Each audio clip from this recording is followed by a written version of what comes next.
전도라고 하는 것은 영적인 전쟁입니다. 에덴 동산에서 인류 역사가 시작된 이후에 성령과 사탄의 싸움은 지금까지 계속되고 있습니다. 성령과 악령의 전쟁, 영과 육의 전쟁은 사실상 종교 전쟁이고 신앙 전쟁이고 영적인 전쟁입니다. 여러분, 이 전쟁의 목표는 분명하죠. 어떤 경우든지 승리하는 것이 전쟁의 목표입니다.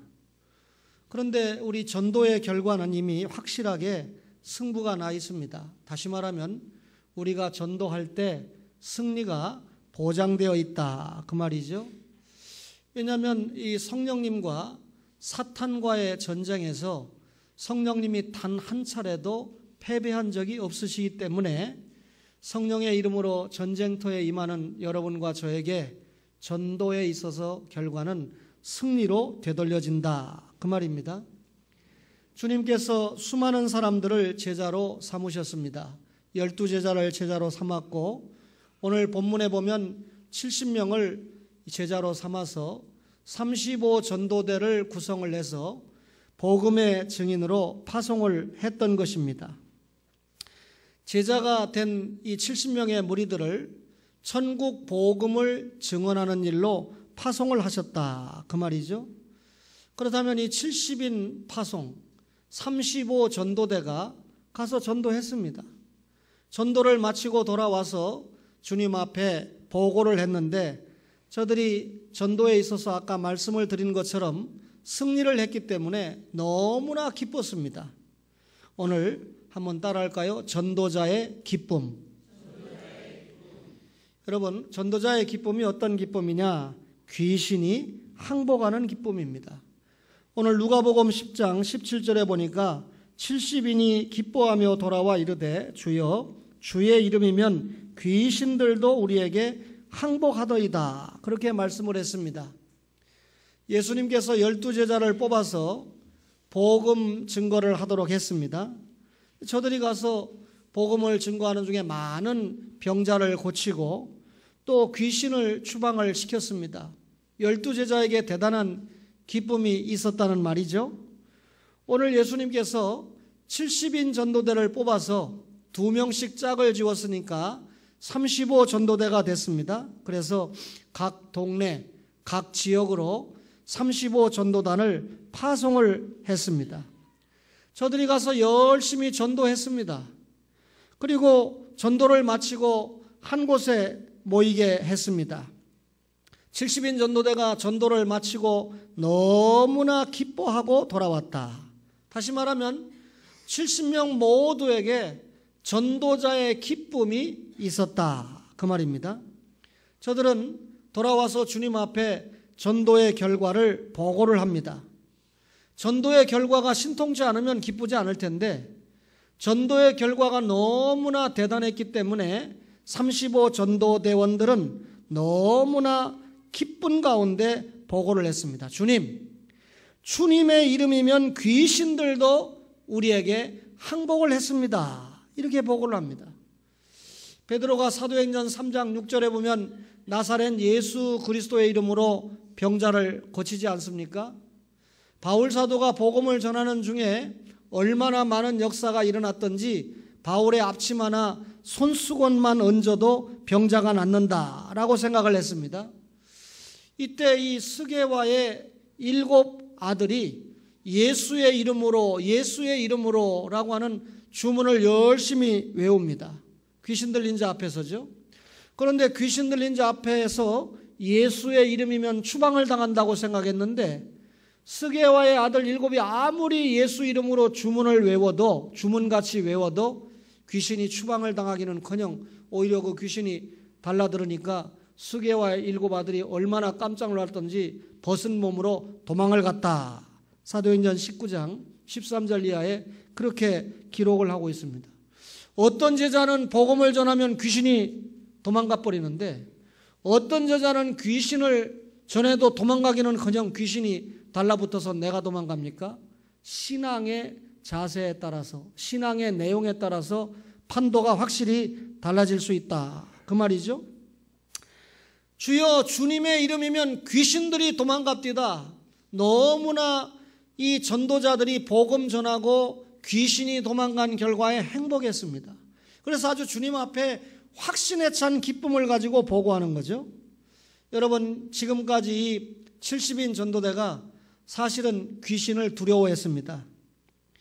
그런데 전도대원이 돼서 주님의 명령대로 각 지역에 파송을 받아서 복음을 전하니까 귀신이 어떻게 됐습니까? 도망갔어요. 아하, 우리가 이거 귀신을 두려워할 이유가 없구나. 우리가 복음을 열심히 전하면 오히려 귀신이 우리를 두려워하는구나. 복음을 전하는 중에 이 전도대원들이 깨달았다는 말이죠. 자신들이 복음을 열심히 전하면 오히려 이 귀신들이 도망가 버린다. 항복한다. 귀신들이 자신들에게 항복을 하니까 복음 전도하는 자신들 앞에 항복하는 모습을 보니까 너무나 기뻤던 거예요. 확신에 찬 승리자의 기쁨을 가지고 지금 예수님 앞에 보고를 하고 있습니다. 오늘 전도자로 살아가야 되는 여러분과 저에게 이런 기쁨이 있어야 되지 않겠습니까? 우리가 주님의 이름으로 성령님과 함께 주의 복음을 들고 나가면 반드시 귀신들이 우리 앞에 항복을 한다, 그 말입니다. 여러분, 우리가 복음을 전할 때 귀신들이 우리 앞에 항복한다고 할 때 이것을 우리가 어떻게 이해를 해야 됩니까? 복음을 전하면 사람에게 있었던, 사람의 영혼을 붙잡고 있었던 마귀가 추방을 당하게 된다, 그 말입니다. 여러분, 수많은 전쟁이 있는데 전쟁에서 패배해버리면 어떻게 됩니까? 땅도 내줘야 되죠. 건물도 내줘야 되고 모든 주권도 다 빼앗기게 되죠. 우리가 여러분 이 일본을 통해서 여러분 이 얼마나 동북아 지역이 고통을 당했는가. 여러분 이 임진왜란을 통해서, 임진왜란 우리가 일본 쳐들어간 거 아니죠? 청일전쟁 우리가 청나라가 일본 쳐들어간 거 아니죠? 1904년에 러일전쟁 러시아가 일본 쳐들어간 거 아니죠? 여러분 이 세계 1차 대전 미국이 일본 쳐들어가서 일으킨 거 아니죠? 여러분 독도를 침략할까요? 안 할까요? 예. 다시금 정찬배 장로님은 은퇴하고 해병대 다시 입대해야 돼요. 그래서 독도만 전문으로 지키는 해병으로 양육을 받아야 됩니다. 할렐루야. 전쟁에 지면 다 내줘야 돼요. 독도만 내주는 게 아니라 다 내줘야 됩니다.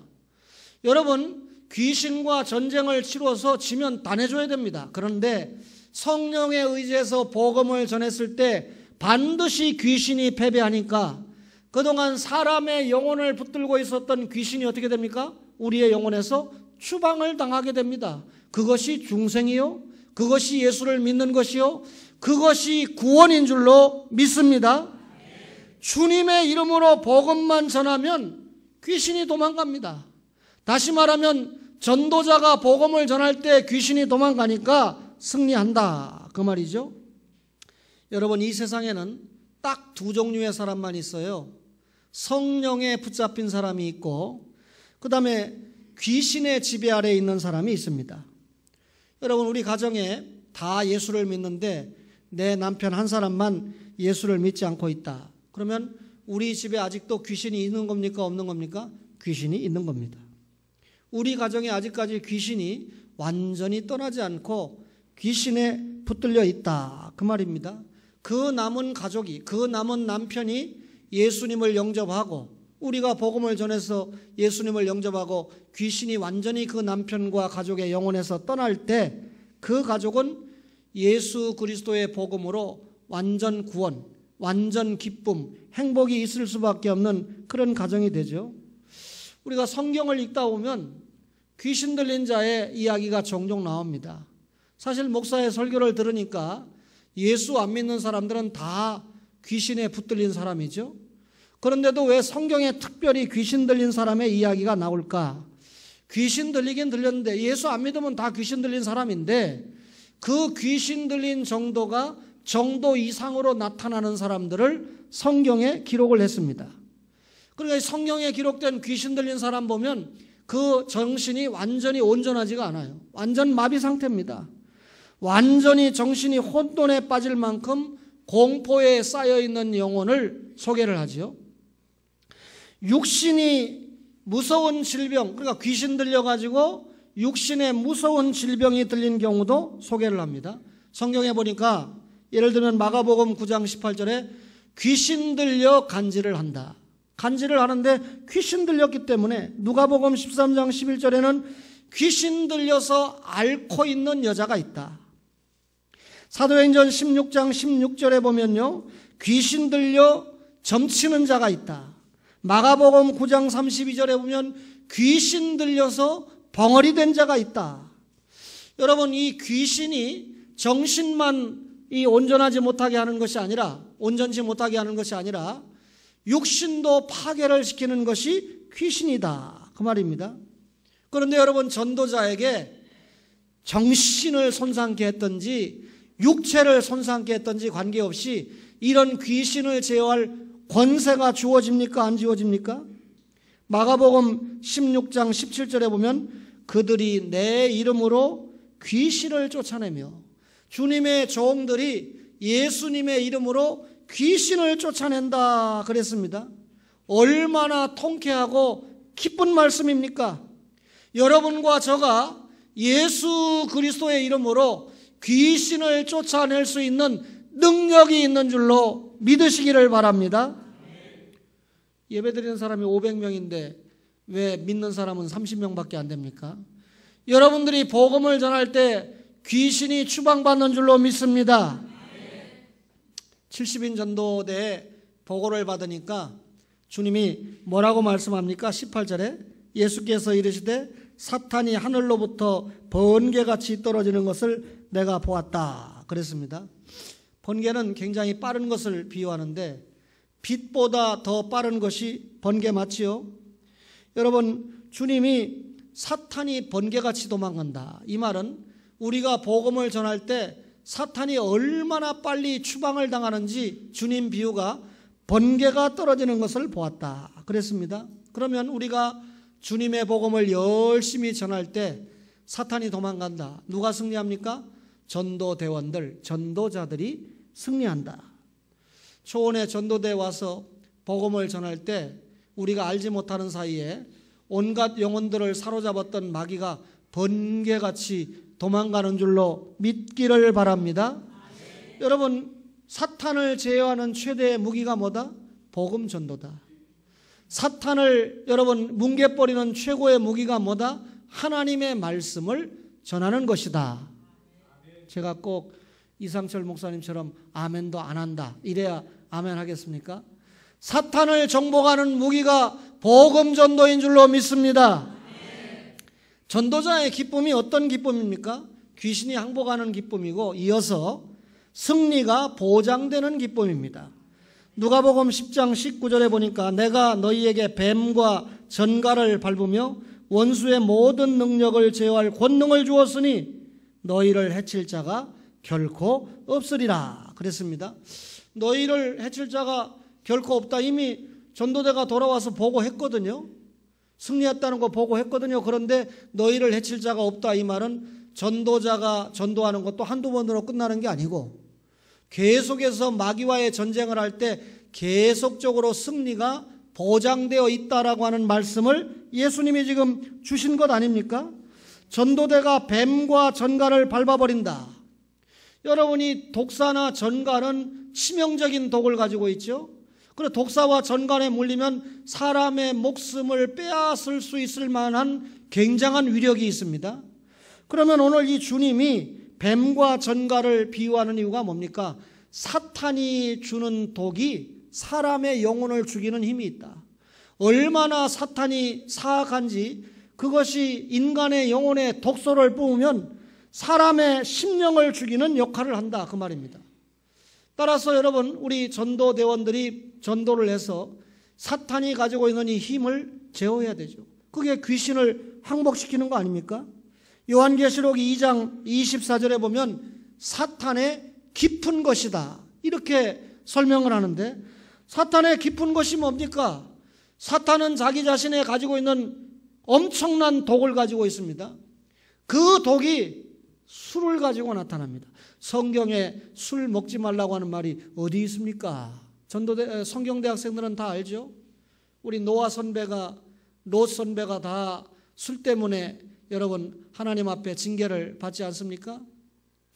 여러분 사탄의 깊은 것이 술을 가지고 달라들어요. 사탄의 깊은 것이 담배를 가지고 달라들어요. 사탄의 깊은 것이 마약을 가지고 달라듭니다. 사탄의 깊은 것이 주님을 떠나도록 하는 친구, 사랑하는 딸 지소리를 데리고 교회 가자, 예수 믿자, 신목사님 만나러 가자, 이게 정상인데 오히려 교회 가지 말자, 주님 앞에 못 가도록 하는 거, 이게 사탄의 깊은 것이죠. 사탄의 깊은 것이 이성이라고 하는 매력을 통해서 접근을 합니다. 여러분 사탄이 가지고 있는 독이죠. 사탄이 가지고 있는 독은 자꾸 주님 앞에 나오려고 하는 걸 못 나오게 합니다. 여러분 현대인들이 얼마나 똑똑합니까? 현대 사상가들 가운데 빼놓을 수 없는 칸트, 순수이성 비판, 헤겔의 변증법, 칼 막스의 레닌주의, 공산주의, 그렇죠? 또 여러분 다윈의 진화론, 프로이드의 정신분석학, 이런 것들의 공통점이 공산주의와 그리고 여러분 무신론 아닙니까? 사탄의 깊은 것이 우리의 이 사상 속에 공산주의 이론을 가지고 신이 없다, 신이 죽었다라고 하는 예수 믿지 못하게 하는 사상으로 접근을 하고 있습니다. 이것이 사탄의 깊은 관계죠. 이 사탄의 깊은 관계 속에 얼마나 많은 사람들이 사탄 앞에 영혼을 유린당하고 육신을 망치게 됩니까? 이 사탄의 깊은 것이 팝 음악과 여러 가지 세상 음악을 가지고 접근합니다. 사탄의 깊은 것이 음탕한 그림을 가지고 여러분과 저의 영혼을 흔들어댑니다. 텔레비전의 온갖 못된 프로그램, 그리고 못된 소설, 그리고 못된 컴퓨터 게임, 대중문화 속에서 얼마나 많은 영혼들이 지금 펑펑펑 사탄의 깊은 것들에 조종을 받고 있는지 모릅니다. 우리의 자녀들이 어떤 텔레비전을 보고 있는가? 우리의 자녀들이 어떤 영화를 보고 있는가? 여러분과 저의 자녀들이 어떤 소설에 심취하고 있는가? 어떤 문화에 접촉해서 살아가고 있는가를 우리가 유심히 봐야 됩니다. 과연 예수에 붙잡힌 자녀인가? 말씀에 붙들려 살고 있는가? 강제적인 부모의 강권 때문에 교회에 몸은 담고 있는데 사탄의 깊은 것에 빠져서 헤매고 있지는 않는가? 이 나라의 신뢰도가 천주교가 1등이라면서요? 불교가 2등이라면서요? 기독교가 3등이라면서요? 정말 제가 하나님 앞에 이런 보도 앞에 회개합니다. 그러나 여러분 이 나라의 기여도가, 헌신도가, 봉사도가 기독교가 1등이라면서요? 불교가 2등, 천주교가 2등이고 불교가 3등이라면서요?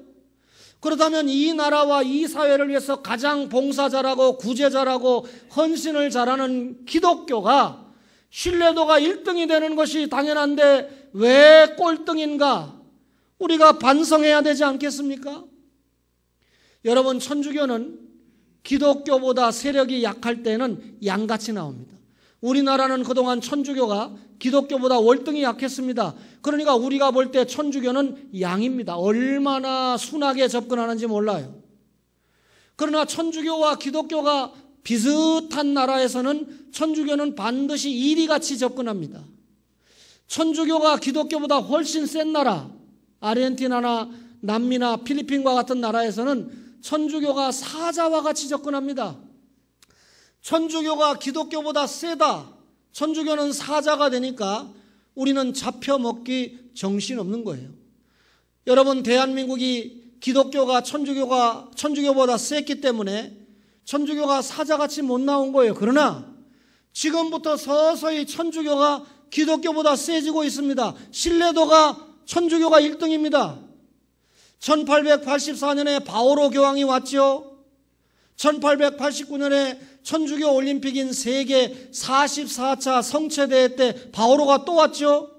그때 천주교가 얼마나 급상승하는지 모릅니다. 주가가 상한가가 됩니다. 기독교는 곤두박질합니다. 프란체스코가 지금 인기 있는 교황 아닙니까? 이 인기 있는 교황이 또 금년 8월에 우리나라에 온다고 하지요. 거기다가 염수정이라고 하는 사람이 콘클라베에 참석할 수 있는 연령의 3번째 추기경이 되지 않습니까? 여러분, 한국에서 천주교는 막 올라갑니다. 기독교는 막 떨어집니다. 여러분, 기여도만 1등이 아니라 신뢰도나 성장에 있어서 1등이 되어야 함을 깨닫기를 바랍니다. 어제 문재인 씨 아들이 결혼을 했습니다. 그 아들은 천주교 신자고 며느리는 기독교 신자예요. 그러면 천주교에서 결혼하든가 교회에서 결혼하든가. 천주교에서 결혼했어요. 저 해화동의 큰 성당에서 결혼했습니다. 그러면 천주교 신부가 하게 냅두지. 거기 또 왜 천주교 신부하고 기독교 목사가 합동으로 집례를 해가지고 이게 천주교식 결혼식인지 기독교식 결혼식인지, 이게 지금 한국교회 가는 꼬라지입니다. 종교 혼합주의가 따로 없어요. 여러분, 많은 사람들이 이런 광경을 보면서 참 멋이 있다. 천주교나 기독교가 싸우지 않고 잘 타협하면서 결혼식도 아름답게 하는구나. 사랑하는 청년들, 똑똑히 들으라. 여러분들이 천주교 신자하고 결혼해서 혹시 성당에 가서 예배한다 그러면 나는 거기 안 간다. 확실하게 개종을 시키든가 확실하게 주님의 아들로 딸로 믿음을 해서 주님 앞에서 기독교식으로 결혼하기를 주의 이름으로 축원합니다. 추성훈이 저건 늦게 와가지고 아멘도 못해. 다음부터 늦게 공유만 해봐. 내가 가만 안 둡니다. 사랑하는 초원의 가족 여러분, 복음 전파해야 됩니다.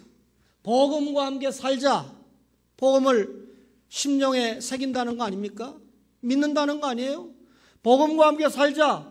예수 담는 생활하자. 그거 아닙니까? 복음을 담았으면 실천해보자. 복음과 함께 살자. 여러분, 복음을 가슴속에 담았으니까 향기롭게 전하자. 그 말 아닙니까? 여러분, 복음을 믿고 복음대로 살면 우리가 가는 곳에 자연적으로 복음 전파가 나타나는 겁니다.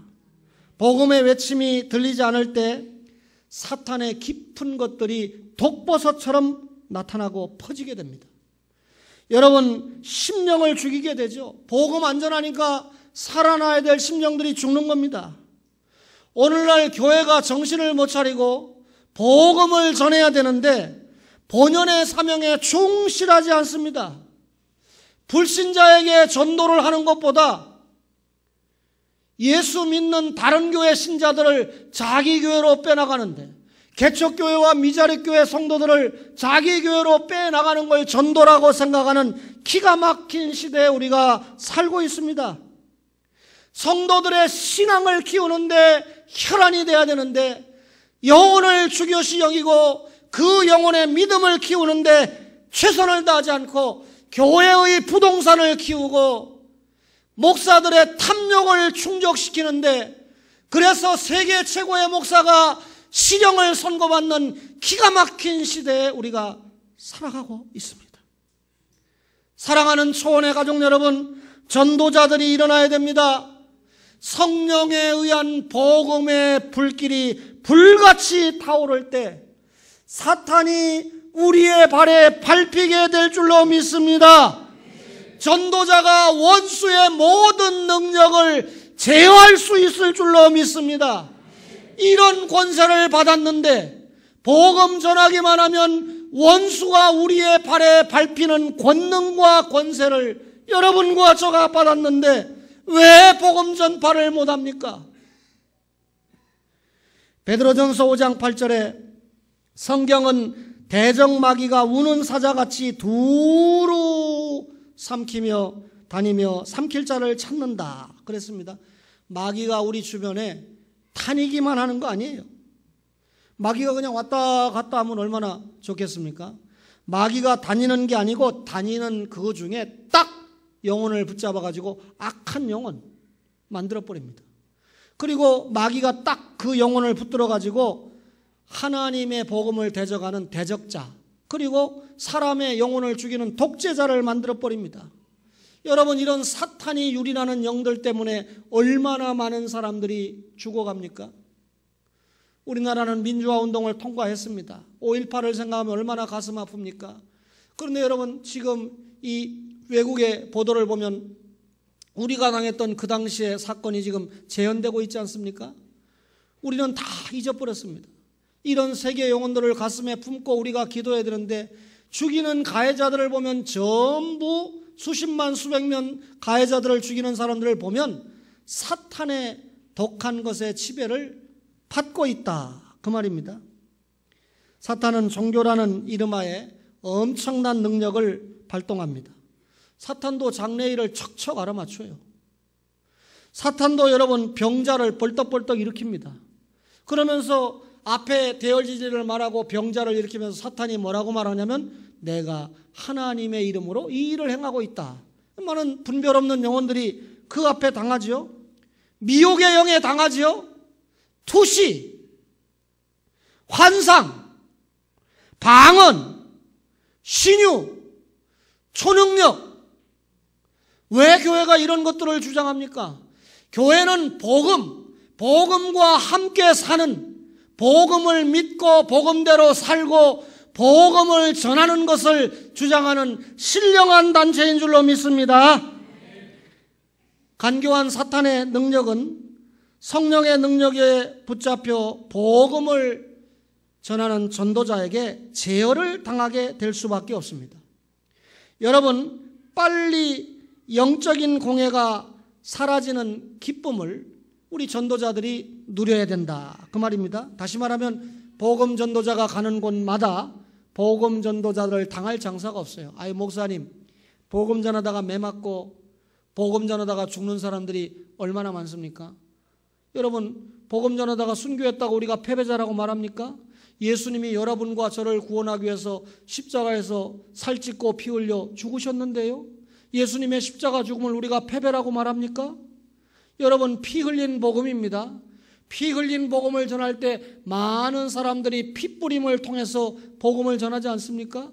우리나라에도 여러분 토마스 선교사가 핏부린 전파를 통해서 이 나라의 복음이 뿌려지지 않았습니까? 이렇게 복음이 전파되는 그 자체는 교회가 세워지는 종자가 되지 않았습니까? 오늘 이 교회의 강단이 복음 전파, 설교가 이루어지고 이 설교를 여러분들이 하나님의 말씀으로 받아서 전하는 거 아닙니까? 그런데 오늘 교회 강단이 설교 강단이 아니라 심리학 강좌 강단이 되어버리고 말았습니다. 목사가 사랑은 말합니다.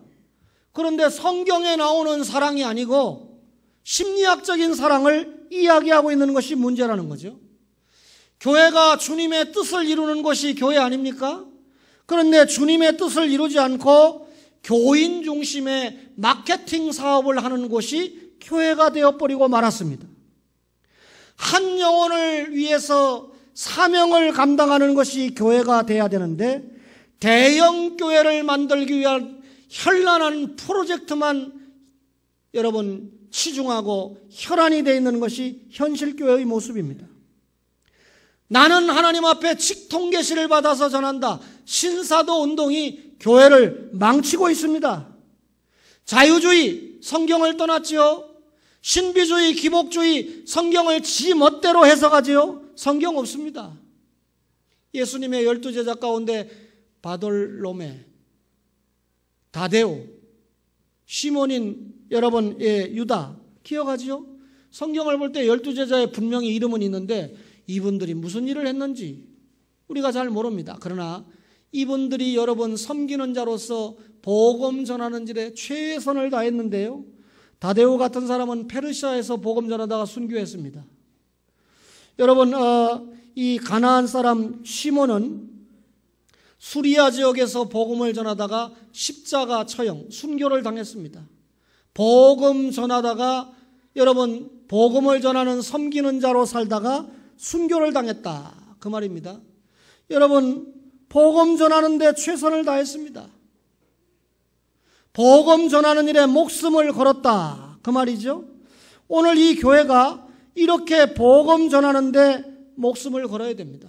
그곳에 귀신이 항복하는 기쁨이 있고 그곳에 전도자가 승리하는 기쁨을 만끽하는 줄로 믿습니다. 마지막으로 전도자의 기쁨이 무엇입니까? 이름이 생명책에 기록되는 기쁨입니다. 누가복음 10장 20절에 보니까 그러나 귀신들이 너희에게 항복하는 것으로 기뻐하지 말고 너희 이름이 하늘에 기록된 것으로 기뻐하라. 복음 전도자의 최고의 기쁨은 자신의 이름이 하늘에 기록된 것으로 기뻐하라는 거예요. 자기 이름이 생명책에 기록됐다. 무슨 말입니까? 구원받기로 예정되어 있다. 자기 이름이 생명책에 기록되어 있다. 이 말은 하나님의 뜻대로 부르심을 받은 자다. 그 말입니다. 구원을 체험하고 입술로 구원 체험을, 믿음을 고백하는 자다. 그 말입니다. 거기서 끝나지 않아요. 생명책에 기록된 자가 자기 믿음을, 예수 믿는 신앙을 고백하고 예수의 계명과 예수의 증거를 지키는 자다. 생명책에 그 이름이 기록된 자는 마침내 지상에서 하늘에서 영원한 승리를 맛보는 자다. 할렐루야. 너가 귀신이 항복하는 정도가 아니고 내 이름이 생명책에 기록된 것을 기뻐해라. 무슨 말입니까? 이 말은 오해해서 우리가 복음을 전하니까 복음을 전한 결과 이름이 생명책에 기록됐다. 그 말 아닙니다. 하나님이 영원전에 영생 주시기로 작정된 자는 이미 생명책에 이름이 기록됐어요. 그런데 그 이름이 기록된 것도 모르고 아직도 세상에서 귀신 노름하는 사람들이 있다 그 말이죠. 우리가 복음 전할 때 그 사람들이 찾아지는 겁니다. 그러면 이 말이 무슨 말입니까? 예수를 믿으면 생명책에 기록되는데 여러분 이 말이 무슨 말입니까? 복음을 전하는 사람과 복음을 전하지 않는 사람은 차이가 있다 그 말입니다. 복음을 전하는 사람은요, 자기가 복음을 전하면 전할수록 확신이 생기는 겁니다. 예수 믿으세요. 주님의 십자가와 부활을 믿어야 구원을 받습니다 라고 전할 때 확신이 생겨요. 근데 예수를 믿고 구원을 받았는데도 불구하고요, 전혀 전도 안 합니다. 자기 경건에만 치중합니다. 아주 극단적인 이기주의 신앙생활을 합니다. 여러분, 그런 사람들은 확신이 없으니까 복음을 전하지 못하는 거예요. 자신의 이름이 생명책에 기록되어 있음에도 불구하고 그 확신이 떨어지니까 복음 전할 수가 없는 거죠. 여러분, 내가 하나님 앞에 구원을 받았다. 나는 하나님의 계명을 지키며 사는 사람이다. 복음을 전하면서 사는 사람은 마음에 구원의 확신이 있는 사람입니다. 확신이 있으니까 전하게 돼 있죠. 전하니까 귀신이 항복하죠. 얼마나 큰 기쁨이 심령 속에 있습니까? 그러니까 전도하는 사람은 날마다 영적인 기쁨이 충만한 가운데 살아가는 거예요. 근데 구원 받았는데도 확신이 없으니까 전도도 안 하고 우울증에 걸리고 신경쇠약에 걸리고 걱정하고 여러분 뭐든지 자신이 없고 음식을 먹어도 소화가 안 되고 더 이상 이야기 안 해도 알지요? 그 이유가 뭡니까? 복음을 전하지 않으니까 기쁨이 없는 거예요. 복음 전하는 자에게 기쁨이 있다 그 말이죠. 복음 전하는 사람은 다릅니다. 복음을 전하면 전할수록 확신이 생기죠. 자신의 이름이 생명책에 기록된 걸 확인하니까 기쁘죠. 이것이 심령의 열매 아닙니까? 자기가 복음 전하고 자기의 이름이 생명책에 기록된 걸 깨끗하게 확인하니까 얼마나 행복합니까? 그래서 그 행복한 신앙생활을 통해서 하나님께 영광 돌리고 자기가 받은 구원이 너무 중요한 줄 알으니까 다른 사람에게 복음을 전해서 구원에 동참하도록 하는 이것이 전도자의 기쁨 아니겠어요? 여러분, 그런 전도자가 영원히 구원받았다는 기쁨이 있습니다. 확신이 있습니다. 그리고 자신의 이름이 생명책에 기록되어서 치워지지 않는다는 확신을 가지게 됩니다. 여러분, 믿음은 말씀을 들을 때 생기죠. 그리스도의 말씀을 들을 때 믿음이 생깁니다. 이 믿음을 가진 자가 확신을 가지고 전한다는 말이죠. 귀신이 항복을 한다. 그 귀신의 항복을 받은 사람은 자신이 천국 시민이 되었다는 증거를 가지게 되는 것입니다. 천국 시민이 되었다는 증거가 뭡니까? 마음속의 확신이에요. 그 마음속의 확신이 뭡니까? 구원의 확신이에요. 구원의 확신이 자동적으로 우리에게 나타나는 것이 뭡니까? 이게 아니고 이겁니다. 문제를 일으키고 있는 한국교회 목사님들 보니까 용서하세요. 겉으로 봐도 인상이 더러워요. 그러니까 아무리 웃었어도 여러분 기쁨이 있어 보이질 않아요. 근데 저는 워낙 인상이 좋으니까 가만히 있어도 구원의 확신이 보이지만 이렇게 오늘 이 시소리가 처음 왔는데 아이고 신 목사님 무섭구나. 상훈이 오빠는 안 그런데 무섭구나. 그럴까봐 내가 더 이상 소리를 못 질렀습니다. 자제합니다. 여러분 절 보세요. 이 복음 전하는 기쁨 때문에 얼마나 행복해 보입니까? 이런 기쁨의 모습이 행복이 여러분의 것이 되시기를 바랍니다. 그게 전도자의 기쁨이죠. 우리가 복음을 전도하는 가정, 복음을 전도하는 직장, 복음을 전도하는 그 학교, 복음을 전하는 우리의 사회, 정말 기쁨의 현장으로 변할 줄로 믿습니다. 이런 전도의 기쁨이 2014년 봄을 맞이하는 초원의 가족들에게 풍성하기를 주의 이름으로 축원합니다.